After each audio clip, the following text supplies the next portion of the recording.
Uno de los conceptos bases que debe saber todo programador, y más si te vas por el mundo del desarrollo web, son las bases de datos.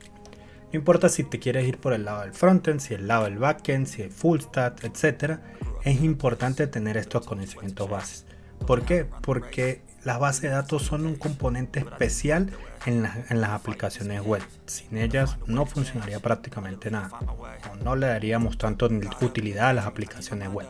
Bienvenidos a un nuevo video de Fullstack donde les estaré explicando sobre qué son las bases de datos, sus tipos, la importancia, las ventajas, desventajas, y vamos a ver un poco ahí como un poco de práctica adelante. Primero que todo, ¿qué es una base de datos?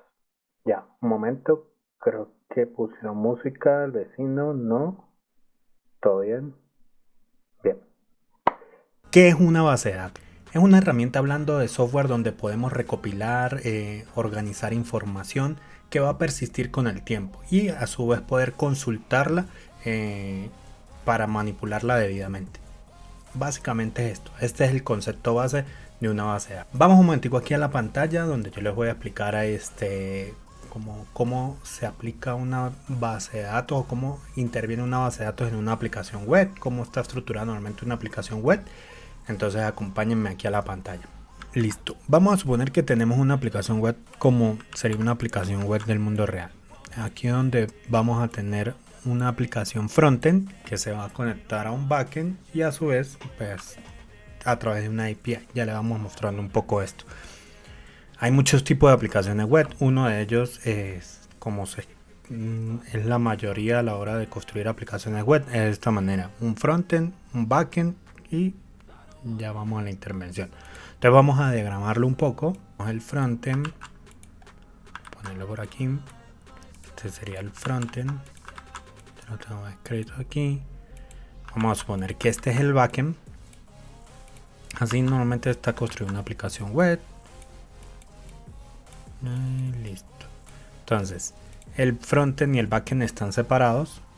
Muchas veces pues el frontend está dentro del backend, pero en esta ocasión, a mera demostración, vamos a hacerlo así de esta manera. El frontend está conectado con el backend, le manda información, consulta información y así sucesivamente.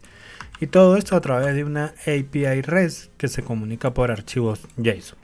Vamos a suponer que esta es una aplicación con la que nos vamos a encontrar en el mundo real. Frontend, backend y listo. Entonces yo mando información, ponle que aquí yo me quiero registrar, mando información, quiero consultar los productos, etcétera. Pero ¿dónde está esa información? Obviamente está en una base de datos. Debe estar en una base de datos. ¿Dónde interviene la base de datos aquí? Aquí. Entonces tenemos una aplicación frontend que puede ser construida en React, en Angular, etcétera, y un backend que puede ser construido con Django, Laravel, Ruby on Rails, etcétera. Listo. Entonces este backend es el que se comunica con el componente de base de datos. Entonces lo dibujamos aquí, donde le manda información a registrar y donde consulta información, o donde le dice qué acciones tomar, básicamente en una base de datos. Entonces este es lo que nos vamos a encontrar en el mundo real, más o menos una aplicación de este estilo, donde tenemos unos usuarios, ya vamos a entrar un poco más en conceptos, pero donde tenemos usuarios, donde tenemos una información que queremos consultar. Está el frontend, está el backend, que se comunican a través de una API REST con un archivo JSON. Y el backend es el que se comunica con la base de datos para mandar información y leer información. Recordemos que la base de datos es donde guardamos toda esta información que queremos. En este caso aquí, como podemos ver, productos. Los guardamos ahí, usuarios, etc. Todo ya aquí más adelante les digo cómo se guarda esa información, cómo debe ser guardada, qué tipo hay. Entonces, normalmente para la web existen dos tipos de base de datos: base de datos relacionales y base de datos no relacionales. Para efectos de este video vamos a enfocarnos en las bases de datos relacionales. Estas son las más populares, son las más usadas y es la que nos va a ayudar a resolver la mayoría de nuestros problemas. En otro video podemos hablar sobre las no relacionales, que ayudan a unas soluciones muy particulares dentro de la aplicación web. ¿Qué son las bases de datos relacionales? Es donde recopilamos datos. Estos datos se organizan a través de tablas, columnas y filas. Y lo más importante y lo la característica principal de esta base de datos es que las tablas y esta información se relacionan entre sí. Esto nos ayuda a organizar la información muchísimo, pero muchísimo mejor. Ya veremos cómo nos vamos a dar cuenta de eso. Otra principal característica de las bases de datos relacionales es evitar duplicidad. Primero, no se pueden crear tablas con el mismo nombre. Cada registro debe ser único, por eso debe existir una columna donde tenga un campo que debe ser primario, una llave primaria. Aquí es donde por lo menos utilizamos normalmente lo que llaman la columna ID, si han visto un poco de esto. Otro punto importante aquí para tener en cuenta, y todos hemos pasado por esta pregunta, y es normal que la tengas, no te sientas mal si tienes esta pregunta, y es que en las bases de datos no se pueden guardar información multimedia, videos, imágenes, etc. Lo que se debe hacer es guardar esa imagen, ese video en otro lado, en un servidor web, en un bucket de Amazon, en otro lado, y en la base de datos se hace referencia a esa URL, a ese path, como un stream. Para poder usar la base de datos en estos entornos de desarrollo web, usamos gestores de base de datos. ¿Cuáles son los principales que tenemos los gestores de base de datos? Tenemos PostgreSQL, MySQL, MariaDB, Oracle y Microsoft SQL Server. Estos son los más importantes. Puede haber muchos más, pero estos son los que normalmente usan la industria. ¿Cómo está estructurada una base de datos relacional? Vamos un poco aquí, otra vez vamos a la pantalla, acompáñenme, donde lo voy a rayar un poquito cómo está estructurada una tabla. Entonces vamos, tenemos aquí la tabla que la acabo de dibujar. Entonces una tabla está compuesta por su nombre, por columnas.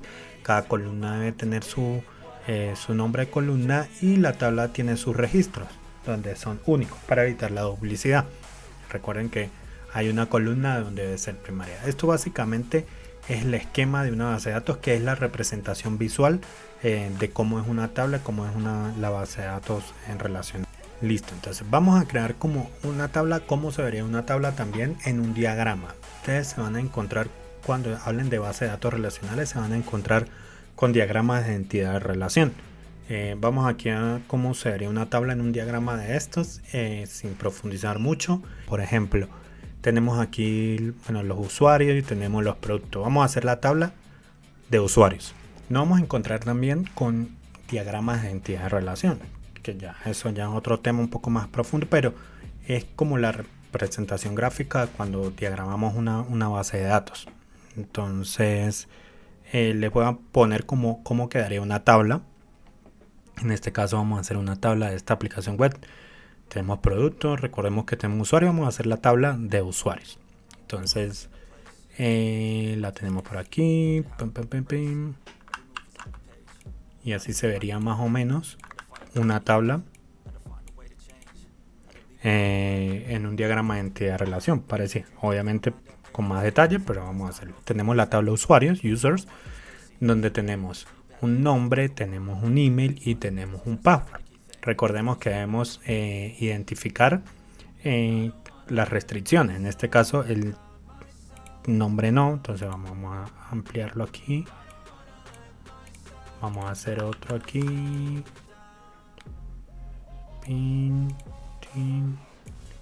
Vamos otro aquí. Movemos esta para acá, porque la llave primaria no sería el name, sino sería un ID, ¿verdad? O incluso podría ser el email, pero normalmente por convención es mejor mantenerlo con un ID, con un número entero. Entonces tenemos el ID, tenemos el nombre, tenemos el email, tenemos el password, y aquí hago un paréntesis para que también es otra cosa que suceden a la hora de guardar, que debemos tener en cuenta a la hora de guardar información en una base de datos, y es el password. Es una muy mala práctica, de hecho creo que incurre hasta en términos legales, guardar el password en la contraseña de un usuario en el texto plano en nuestra base de datos.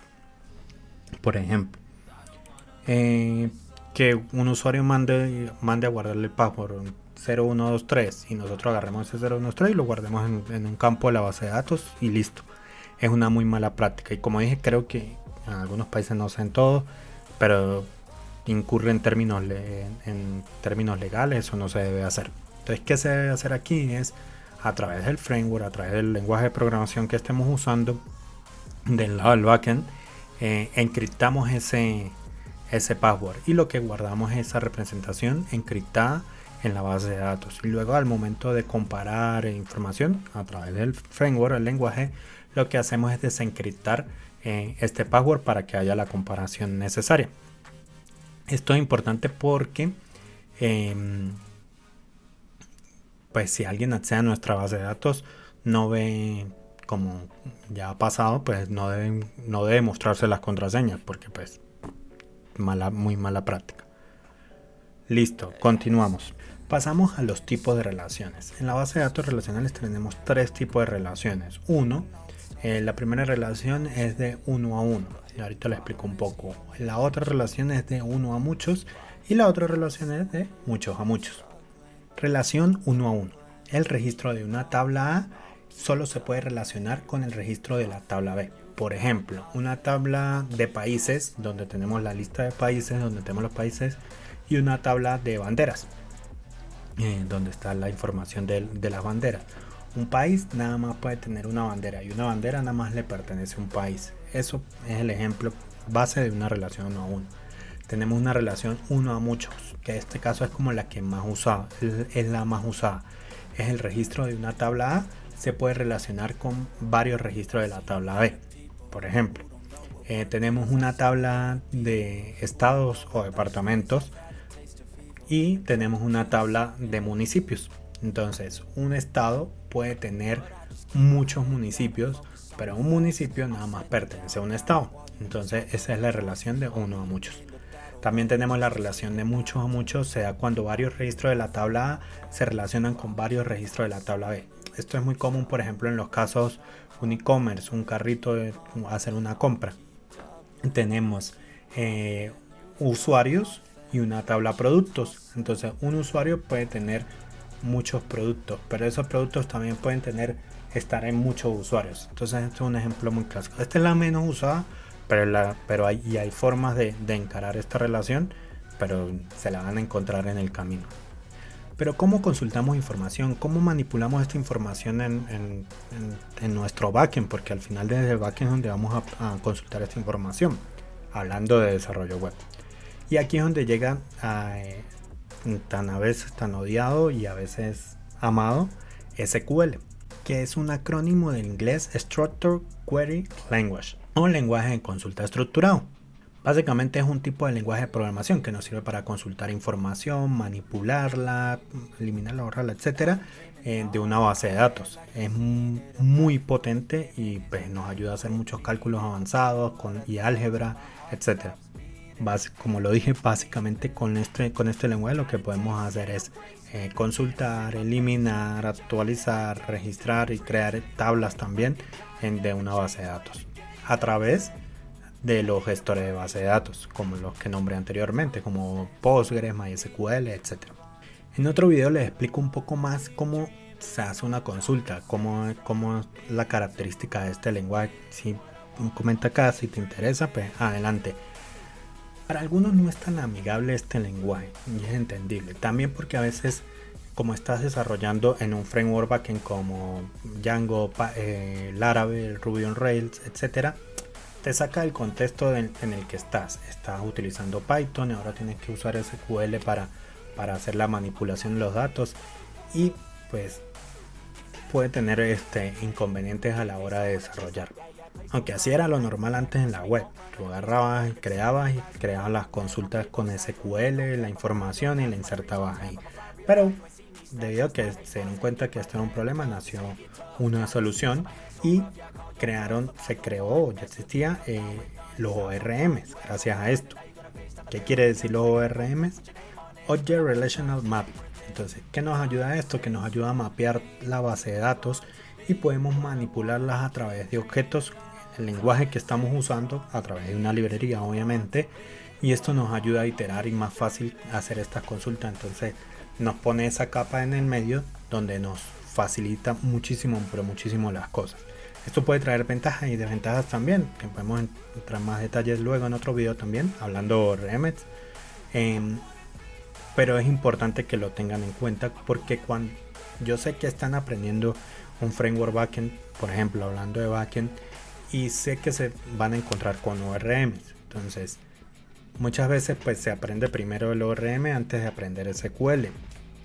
Y no está mal, no quiere decir que está mal. Es normal porque pues si estás aprendiendo el framework te vas a encontrar con esto.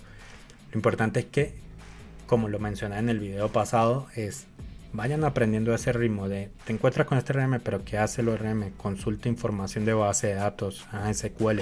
Bueno, retrocedemos un poco a las bases y vamos llevando eso.